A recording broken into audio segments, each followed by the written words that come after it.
Сега продължаваме с боб, но не какъв да е. Не на фурна, не чушки пълнени с боб, не всичко друго, което познавате като част от трапезата на бъдни вечер, а боб на фурна с домати. Така, ето как изглежда боба на фурна с домати.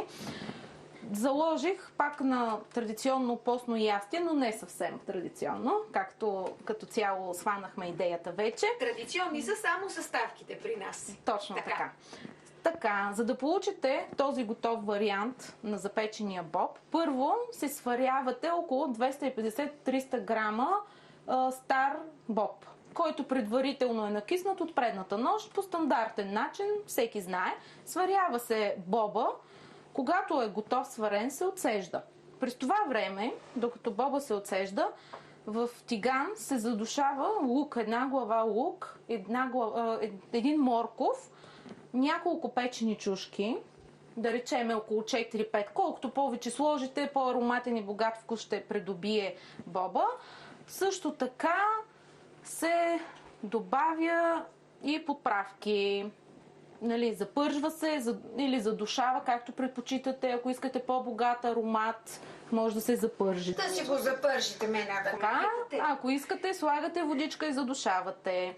Така, накрая, когато лука е омекнал и моркова и моркова са омекнали, се добавя домат. Може да използвате една консерва домат, белен, доматен сок домашен или белени домашни домати. Вие преценяте в случая какви да бъдат доматите, с какви разполагате. Слагате и сок, червен пипер, сока е доматен, разбира се. Ако използвате доматен сок, слагате, да речем, около 400 грама доматен сок. Ако използвате домати от буркан, около 400-500 грама или консерва. Така, разбърквате всичко това нещо и леко трябва да се сгъсти соса.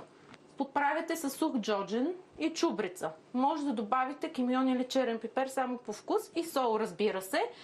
Това нещо се изсипва в една тавичка и се запича за няколко минути, просто да извари соса, който пуска доматите. Дано сме ви вдъхновили. Ние продължаваме с един по-нетрадиционен десерт за бъдни вечер.